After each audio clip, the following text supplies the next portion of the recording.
तो कैसे हैं आप। स्वागत है आपका मेरे YouTube चैनल में। आज की वीडियो में हम यहाँ पे देखेंगे तो जो हमारी यहाँ पे सीरीज़ चल रही है उत्तराखंड इम्पोर्टेड बुक, जिसमें हम यहाँ पे अजय राव जी की बुक को देख रहे हैं और अभी तक हमने यहाँ पे इस सीरीज़ की 16 वीडियो हमने यहाँ पे कंप्लीट कर ली है। अगर आपने अभी तक इन वीडियोज़ को नहीं देखा है तो आप यहाँ पे प्लेलिस्ट में जाके देख सकते हैं।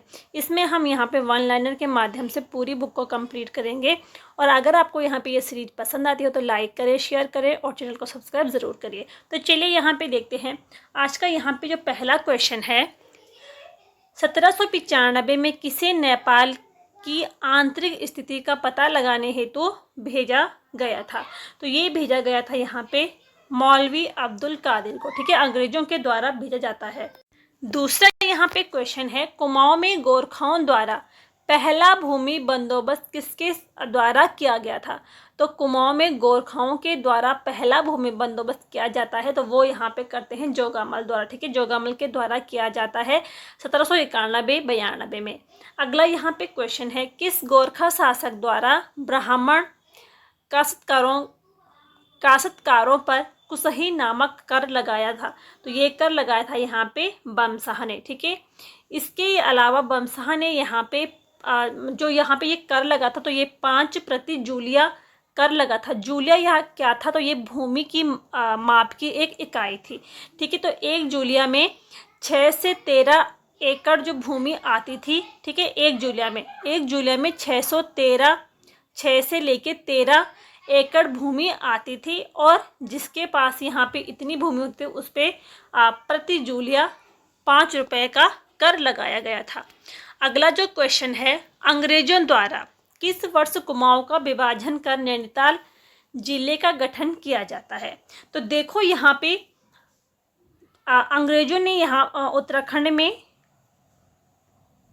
ठीक है, अंग्रेजों ने कुमाऊं पर शासन शुरू करते हैं 1815 में, ठीक है। 1815 में इन्होंने कुमाऊं पर शासन करना शुरू किया था।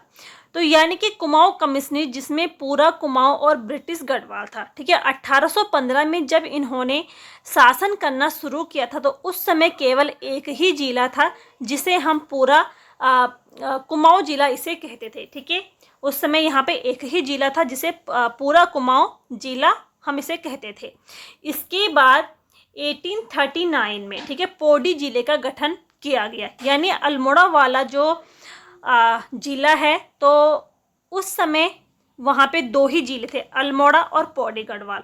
तो अल्मोड़ा का यहाँ पे विभाजन किया गया, एक बनाया जाता है यहाँ पे अल्मोड़ा जो कि पहले से ही था और दूसरा यहाँ पे जिला बनता है नैनीताल, ठीक है। तो नैनीताल जिला कब बना था, तो ये बनता है 1891 में, ठीक है। तो जब भारत आज़ाद हुआ था तो यहाँ पे 3 ही जिले थे, अल्मोड़ा, पौड़ी और नैनीताल, और एक यहाँ पे स्वतंत्र रियासत थी, टिहरी रियासत, ठीक है। तो नैनीताल जिले का गठन किया जाता है 1891 में। अगला यहाँ पे क्वेश्चन है, किस कुमाऊं कमिश्नर ने प्रशिक्षित पटवारी की नियुक्ति की थी। तो ये करते हैं यहाँ पे बैटन ने, ठीक है। बैटन ने 1848 से 1856 तक ये कुमाऊं का कमिश्नर रहता है और बैटन का जो पूरा नाम था तो जॉन हेलेट बैटन इसको कहा जाता था। अगला यहाँ पे क्वेश्चन है, किस वर्ष अल्मोड़ा दवाखाने की शाखाएं पिथौरागढ़ और लोहाघाट में स्थापित की गई।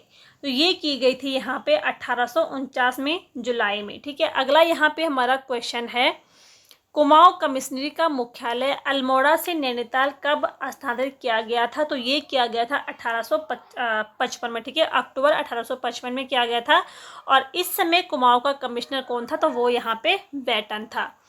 अगला जो क्वेश्चन है, किस कमिश्नर के काल को कुमाऊं में ब्रिटिश शासन का स्वर्णिम युग कहा जाता है। तो ये कहा गया है बैटन के शासनकाल को। अगला क्वेश्चन है, पादरी रेवरेंड द्वारा 1850 में किस स्थान पर लंदन मिशनरी सोसाइटी की स्थापना की गई थी। तो ये की गई है अल्मोड़ा में, ठीक है, अल्मोड़ा में की गई है और ये बैटन के शासनकाल में होती है। इसके अलावा श्रीनगर में पहला झूला पुल बैटन के काल में ही बना था। आगे देखते हैं जो अगला क्वेश्चन है, कुमाऊं का मुकुट रहित राजा कहा जाता है। तो किसको कहा जाता है? ये कहा जाता है हेनरी रेमजे को। ठीक है, हेनरी रेमजे का शासन काल 1856 से लेके 1884 तक ये कुमाऊं का कमिश्नर रहता है और यह भारत के गवर्नर जनरल डलहौजी का चचेरा भाई भी था। ये यहाँ पे इम्पोर्टेंट है कि ये यहाँ पे एक बार क्वेश्चन बन चुका है। और हेनरी रेमजे का जो विवाह होता है तो कुमाऊं कमिश्नर जो लूसिंगटन थे तो उनकी पुत्री से इनका विवाह हुआ है। अगला यहाँ पे क्वेश्चन है, किसके द्वारा कुष्ठ रोगियों के लिए आश्रम व चिकित्सालयों की स्थापना की गई थी? तो ये यहाँ पे करते हैं रेमजे। और कब करते हैं? तो 1854 में ये करते हैं और उस समय ये सहायक कमिश्नर था। ठीक है, बैटन के काल की ये घटना है और उस समय ये सहायक कमिश्नर था। अगला यहाँ पे क्वेश्चन है, 1857 की क्रांति के समय कुमाऊं कमिश्नर कौन था? तो 1857 की जब क्रांति होती है तो उस समय कुमाऊं का कमिश्नर होते हैं हेनरी रेमजे। ठीक है, इसने कुमाऊं में मार्शल लॉ लागू किया और इसे ठीक है, और इसने रणवीर सेना तैनात की थी। इसके अलावा रोहेलखंड के कमिश्नर अलेक्जेंडर को कुमाऊं में शरण भी दी थी 1857 की क्रांति के दौरान।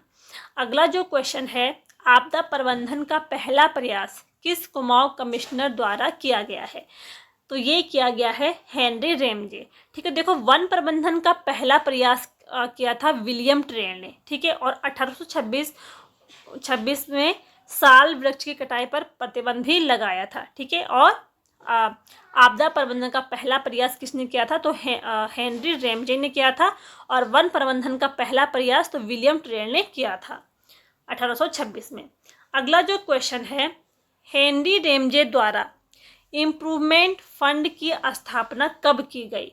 तो ये की गई थी 1883 में। ठीक है, इसके अलावा तराई क्षेत्रों में नहरों का जाल बिछाने का श्रेय किसको जाता है? तो वो भी यहाँ पे रेमजे को जाता है। इसके अलावा हेनरी रेमजे को तराई भावर का विश्वकर्मा भी कहा जाता है। अगला यहाँ पे क्वेश्चन है, भारत का पहला मेथोडिस्ट चर्च कहाँ पर खुला था? तो ये खुला था यहाँ पे नैनीताल में। ठीक है, हेनरी रेमजे के काल में खुला था। और 1868 में जो पादरी विलियम था बटलर, ठीक है, पादरी विलियम बटलर था तो इसके द्वारा ये खोला गया था। ठीक है, हेनरी रेमजे का काल था और पादरी विलियम बटलर इसके द्वारा ये खोला जाता है 1858 में। अगला जो क्वेश्चन है, कौन सा भूमि बंदोबस्त वैज्ञानिक पद्धति से किया गया पहला बंदोबस्त था? यानी कि वैज्ञानिक तरीके से किया गया जो पहला बंदोबस्त था वो कौन था? तो वो था यहाँ पे 9वां भूमि बंदोबस्त। देखो यहाँ पे जब अंग्रेजों, ठीक है, अंग्रेजों ने उत्तराखंड में टोटल यहाँ पे 11 भूमि बंदोबस्त किए। इनमें पहला भूमि बंदोबस्त जो वैज्ञानिक तरीके से किया गया था तो वो यहाँ पे 9वां भूमि बंदोबस्त था। ठीक है, यह भूमि बंदोबस्त 1863 से 73 के बीच में किया गया था और हेनरी रेमजे के काल में ये हुआ था। और जो करवाने वाला अधिकारी था वो था यहाँ पे बेकट। ठीक है, इसको बेकट या बिकेट बंदोबस्त भी कहा जाता है। तो बेकेट द्वारा कराया गया यह भू बंदोबस्त 1863 में रेमजे के शासनकाल में कराया गया था और इस भू बंदोबस्त में प्रथम बार वैज्ञानिक पद्धति का प्रयोग किया गया था और बेकेट ने भूमि को यहाँ पे 5 भागों में बांटा था। ठीक है, तो पहला था यहाँ पे तलाव, दूसरा था उपराव, तीसरा था यहाँ पे अव्वल उपराव, चौथा था यहाँ पे दोयम और पांचवा था यहाँ पे कंटीली या इजराइन। ठीक है, तो इन 5 भागों में भूमि को बांटा गया था बेकेट द्वारा। अगला यहाँ पे क्वेश्चन है, कुमाऊं के पहले कंजर्वेटर के रूप में किसने कार्य किया था? तो देखो यहाँ पे पहले देखते हैं कंजर्वेटर क्या होता है। कंजर्वेटर यानी कि वन विभाग का सर्वोच्च अधिकारी जो होता था, वनों की देखरेख करने वाला जो सर्वोच्च अधिकारी होता था उसे, ठीक है, जो सारी योजनाएं बनाएगा, सारी दिशा निर्देश देगा, तो उसको यहाँ पे कंजर्वेटर कहा जाता था। और कंजर्वेटर के रूप में कार्य किसने किया था? तो वो किया था यहाँ पे हेनरी रेमजे ने। रेमजे ने 1858 से लेके 1868 तक कुमाऊं में वनों के कंजर्वेटर ये रहे थे। ठीक है, और इसी दौरान रेमजे ने 1861 में पहला वन बंदोबस्त भी किया था। इसके अलावा 1861 में इसने तराई भावर के वनों की रिपोर्ट भी तैयार करवाई थी हेनरी रेमजे ने। अगला यहाँ पे क्वेश्चन है कि रेमजे के काल में जिला अधिसूचित अधिनियम कब पारित किया गया था? तो ये किया गया था 1874 में। रेमजे के बाद कुमाऊं कमिश्नर कौन बना? तो रेमजे के बाद यहाँ पे कुमाऊं का कमिश्नर बनता है फिशर, और इसका जो शासनकाल था तो 1884 से लेकर 1885 तक इसका शासनकाल माना जाता है। अगला यहाँ पे क्वेश्चन है, भारतीय राष्ट्रीय कांग्रेस की स्थापना के समय कुमाऊं कमिश्नर कौन था? तो देखो वो था यहाँ पे H.G. रोज। ठीक है, ये फिशर के बाद यहाँ पे कुमाऊं कमिश्नर ये बनता है। और भारतीय राष्ट्रीय कांग्रेस की स्थापना कब होती है? तो ये होती है 1885 में। ठीक है, 1885 में होती है। A.O. ह्यूम द्वारा बम्बई में की जाती है, और इसके यहाँ पे प्रथम अध्यक्ष थे वो थे व्योमेश चंद्र बनर्जी। तो ये थे आज के यहाँ पे 20 क्वेश्चन। उम्मीद है कि आपको ये वीडियो पसंद आई होगी। उम्मीद है, तो पसंद आई हो तो लाइक करें, शेयर करें और चैनल को सब्सक्राइब ज़रूर करिए। मिलते हैं नेक्स्ट वीडियो में, तब तक के लिए थैंक यू।